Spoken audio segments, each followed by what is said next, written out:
yourself and live with being fake. Yeah, go ahead and die with what you're.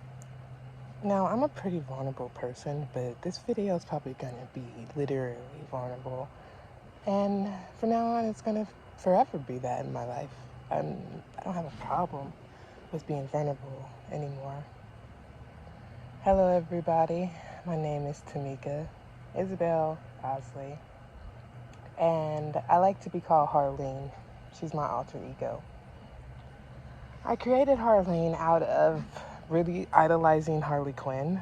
Every girl knows that, like every girl idolized Harley Quinn. She was just she had this bad bitch energy. And I was younger looking at her like, I want to be like that. Even though some things were disagreeable, I still had this fascinatedness towards her. And yeah, throughout my teenage years, I actually became a version of Harley Quinn of myself. Like, I literally was finding joy out of hurting others, and I was finding really malicious ways into getting back at people. I was vengeful, and the way I decided to talk about it was no one apologized for creating the monster that is inside of me. So why should I apologize for being one? That's how I ran around town. That was my motto, necessarily. And for a long time, I would use drugs and alcohol to mask the pain.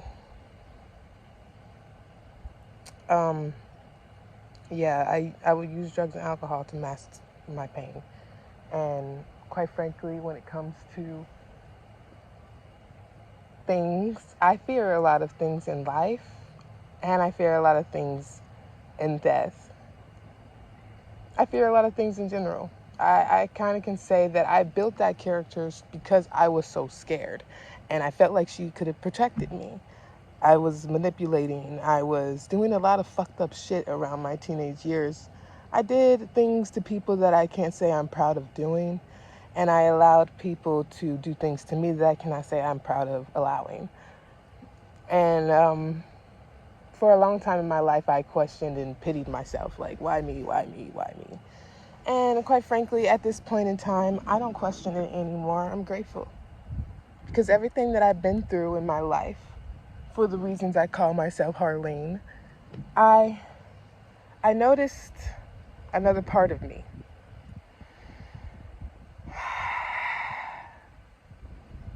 This part of me wants joy. This part of me don't want to fear.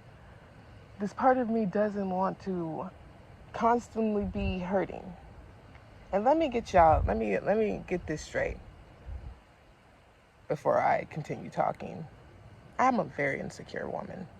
I'm not someone who knows my shit. I'm like 24 years old. I dropped out of high school. I had a lot of really messed up relationships in my life, but I cannot say that they did not make me who I am today, because that would be a lie. And I kind of can say that I grew up in a very, we were all hurt in this household. I cannot say it was anybody's fault. Like, we were all mean to each other. I was terribly mean to my sister. I have 4 sisters and 1 brother, and us as a family, we as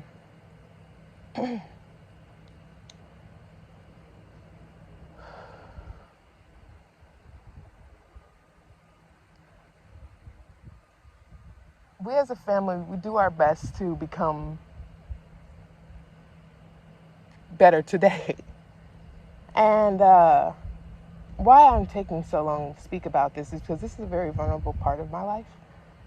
I'm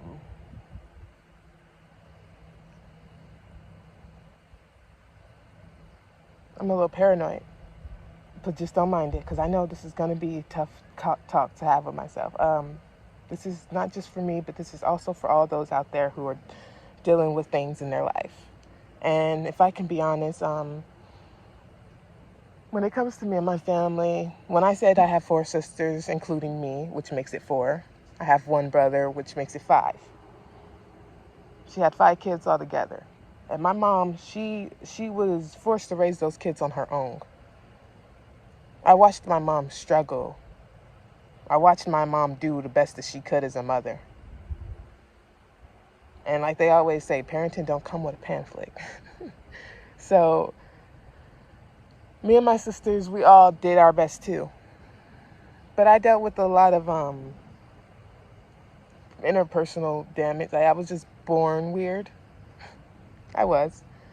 I forced my mom's water to break, I remember being told, and I was born not breathing, I was told. They thought I was dead or something. Like, my mom and I could have both died, was what was told. When I was born, I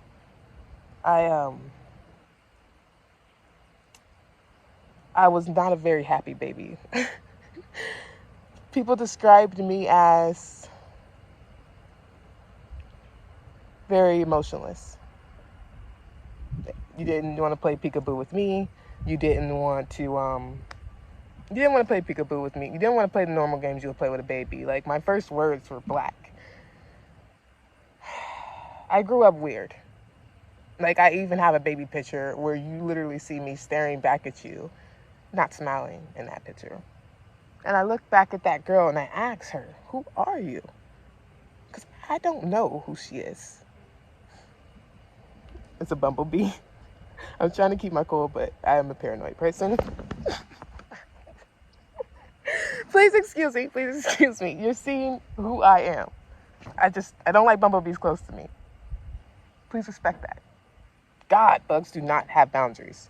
Anyways, like I was saying, so I don't want to get off topic, but anyways, I was a very emotionless baby. My first words were black, and I was dropped on my head. And I honestly feel like, let me get my book bag, because these bugs are tripping. I brought my book bag with me because I have a water in here, just in case I'd get dehydrated. I was a really tough baby. I remember crying a lot. I would be that baby that would be like crying when my mom left the room. Why do I remember this? I don't know.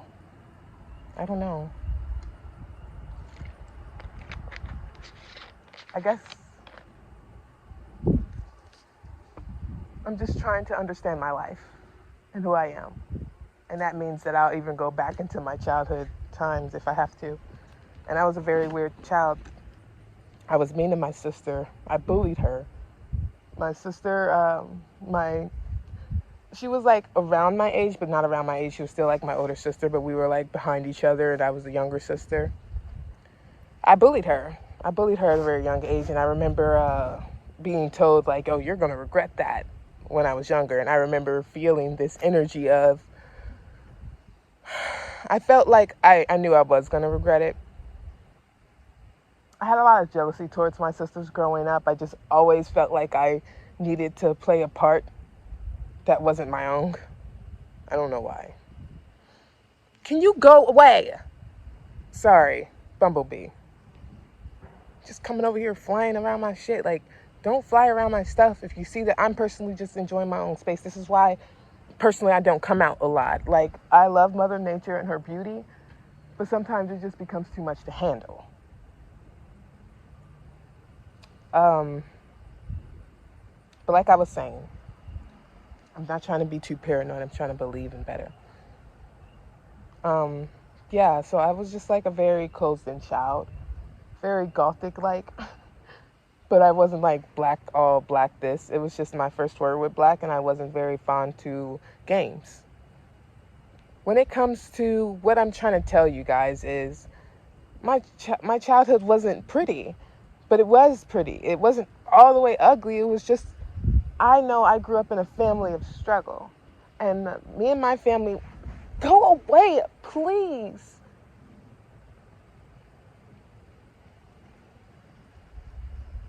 This is really hard to make because I keep getting bothered by this bumblebee. Maybe it's spiritual energies telling me everything's all right. I don't know.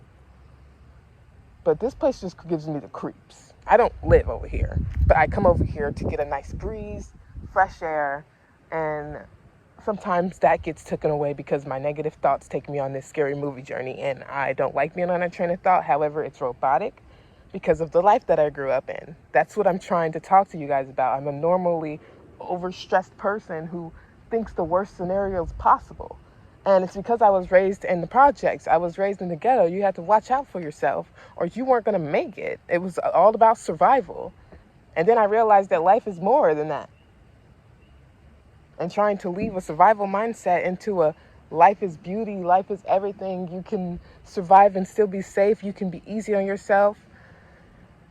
It's brought a lot to surface for me. It's brought a lot of truth of who I really am.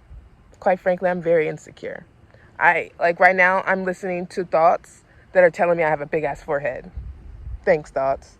But this is something that I was told once in my childhood that hurt my feelings, and I took it on because I told myself it was true. And this is what I'm trying to talk about, because all the things that I took on as truth, I was conditioned to stress and worry. And it's nobody else's fault but my own, because I was just around a lot of it. That was just my race, you know. We struggled to get to what we need to get to. And now that the life has changed into a new thing where now you can live free and authentically yourself, it's really hard to get out of that train of thought to think that somebody's out to get you. I always thought that way when I was growing up, because I was always raised to not be naive. But then I raised I'm not going to lie, I became very naive because I allowed myself to go through so many moments that my mom told me don't go through it. But I still had to see for myself, so I decided to.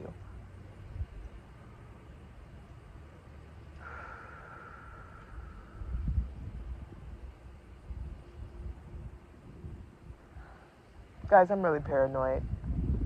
This is why I stay in the house. I've been hermiting, like hibernation type shit. You don't see me often. You see me in the house because legitly, this place is scary. Like, it's scary. You just see nothing but all woods. I'm showing you guys this, but this is what I'm surrounded by, where it's nothing but woods, and literally I have like this thing behind me. It's just stuff is just moving and it's freaking me the fuck out. I just want to talk about my life story, but it feels like I can't do that here. That's what my mind's giving me. The vibes of I can't do this here. Because it's just like, how come I have to feel like I'm scared all the time? How come I have to feel like I'm not safe in certain areas because I was raised to make sure you watch your surroundings? I have angels' energies. I have protection of God, and I have protection of, all my ancient ancestors. But my brain doesn't allow me to see that all the time. And if you guys see like dry shit on my face, it's because I cried earlier. I cried my fucking eyes out. I'm normal to enjoy my own company and probably crying a couple of times throughout of it because I just get triggered. I get triggered. Like a lot of old thoughts are coming back to surface. A lot of hurtful thoughts that I didn't handle. A lot of things that I didn't let myself come to full awareness of. Like just yesterday, I got my phone turned back on, thank God. And me and my boyfriend was getting the phone turned back on, and literally, just because the phone girl was giving him eye contact, I felt jealous. As I heard my thoughts build of this jealousy, oh man, it was so nasty, guys. It was so nasty. She was like, flirt with the other guys since he's not paying attention to you. Maybe that would get his attention, because I'm not gonna lie, I'm a little bit of attention for her. So when I see my boyfriend getting attention or giving attention to other people, I do deal with thoughts that kind of fucking with me. And I'm not gonna lie, I'm mature enough to know, check my ego at the door. But I also feel these inner voices that kind of I feel shameful towards, because it's like I shouldn't be thinking this way. I shouldn't be like I shouldn't be downing myself like this, because I know exactly why I'm thinking this way. I got cheated on in a lot of relationships. I got replaced. And I remember when I first got cheated on, I said, oh my God, I'm replaceable. And I let that become my reality. I literally became this person who let myself feel replaceable. And now every guy that I date, I feel like I have to ask for reassurance if they still like me, because I always had this belief like, oh, well, they're going to stop liking me sooner or later. And I guess that belief kind of carried on into this relationship. And I can just see that life is kind of a little bit like school. So me being a dropout might have not been the best idea. But I don't give a fuck about school. Let me just be real. No offense to the schools. I don't give a fuck, because it's like the line leaders, just the pointless stuff that we dealt with in school. It's like, why does it matter? When you go to school, ain't teaching you how to pay bills. School ain't teaching you how to, maybe they are now, I don't know. But school wasn't teaching me how to pay bills. They wasn't teaching me how to count my money good. Sometimes they were, but it was like in a younger grade. So now I'm still kind of like, because I have dyslexia, so I still kind of fucking get weird on shit. And it's like, yeah, what the school fucking teaching me? I made it all the way to 12th grade. About around the end of the year to where it was about to be like prom and stuff. And I dropped out because I didn't feel like going in. Like, I just got into a big fight with my mom.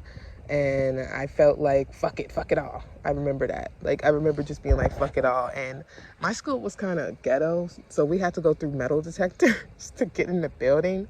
And I just felt like, well, this is just fucking completely pointless. I don't care. I don't have a gun on me or nothing. If I had a weapon on me, you guys would have been found that out. So when the principal was telling me to put my bag away, I'm like, you can check my bag right now, dude. And he's like, you got to be like the other students and go put your stuff, and you gotta go put your shit in line. And I'm like, how about this? I'll save you one more, and I just left the building. I told the teachers I was never coming back, and I never did. That's just how it was. I'm not gonna lie, I felt good when I left. That's why I said F school, because I never liked it in the first place. I only went back for my mom. Like, she talked me into going back in a way, because it was like, oh, I'll get your hair done, I'll get you shoes, I'll get you makeup, I'll get you jewelry. It was like, okay, I can't see a reason to not, you know.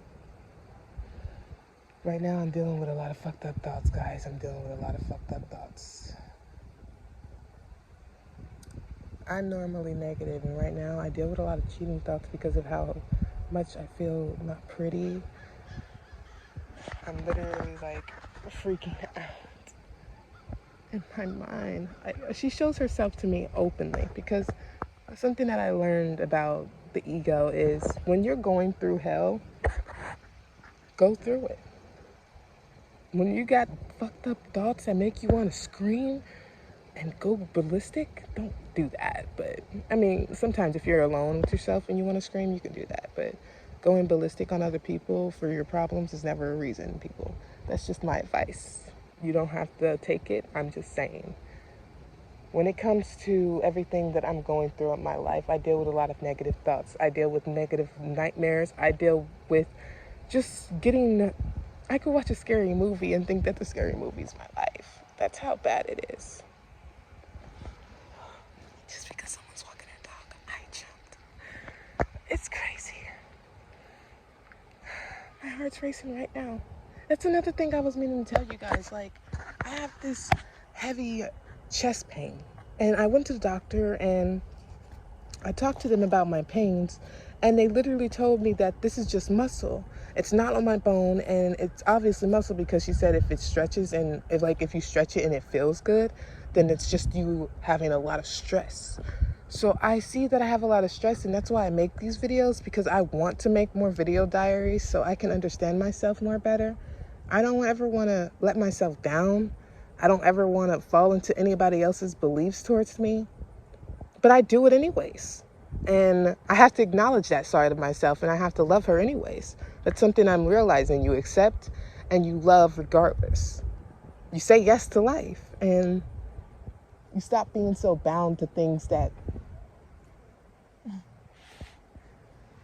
you just... This is a cute dog. That's a cute dog. That's a very cute dog. But you just stop being bound to life's temptations, really, because life's temptations are really what gets us off our heart's desires. We get broken up with, cheated on, hurt really badly, lose someone we care about. Sorry, I get dark, but when it comes to the stuff that we deal with on a daily basis, it's up to how we deal with it, because I've been through so much. I got kicked out of I got kicked out of my boyfriend's mom's house, and she kicked us out on the street, and we slept on the street for like maybe 2 to 3 months. We actually slept in the woods on the first night. Bringing that up hurts me, because I never would have thought I would have saw myself in that position. Sorry. We were literally helpless, dude.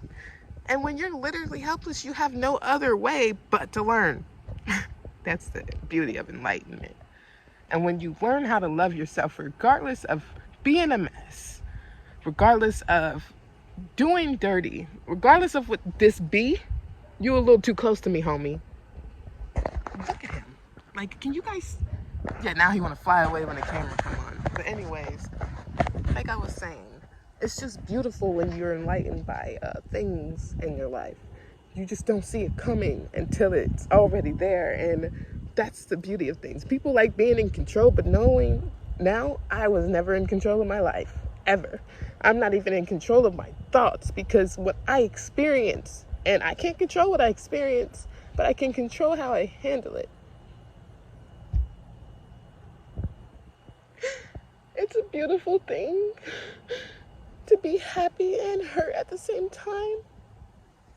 The truth about life is nobody's gonna come and save you. You have to be that hero. You have to be that guy. Even when people come to save you, you won't feel safe, because personally that inner pain is looking for you to be that savior, not anybody else. And if it tries to be somebody else, you would just epically fail, because I tried to make that person my boyfriend. I came into this relationship thinking I watched a lot of Disney. Look, I just watched a lot of Disney. So living in the household that I was living in, seeing how my mom got left by my dad, everybody just had a really fucked up relationship where people didn't respect them. Not everybody, though. One of the relationships in the household was very inspiring. She just wasn't married with him. It was just inspiring, because I believed in love, even though I didn't. I grew up around a lot of tough love, you know?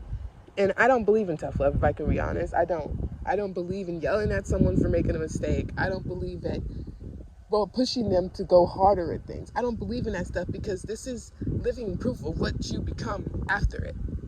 And I'm a mess. I'm a mess, and I love it. Just like I will love that messy-ass taco on my plate. And that's off topic, but look, it's just the principles of just loving yourself truly for who you are right here, right now.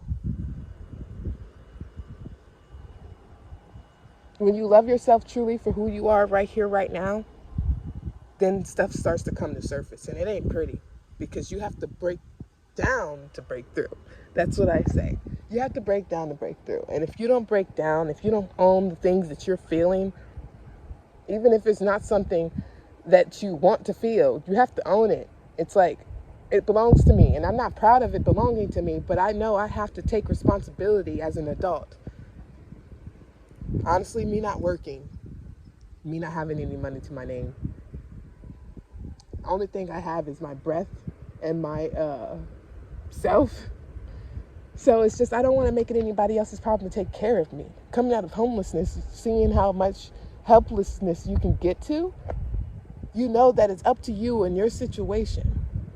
I'm just rambling out the mouth, but truly, I just want people to know that love is in you, not out here. It's out here, but it's in us too. It's just, don't come looking for love outside when you're already love. And all we need to do is raise that love and raise our love for ourselves. I'm getting out of here. Too much woods moving. Too many trees moving. It's paranoid. Paranoid. Plus, I'm 23 minutes in, and I don't want to drag this video.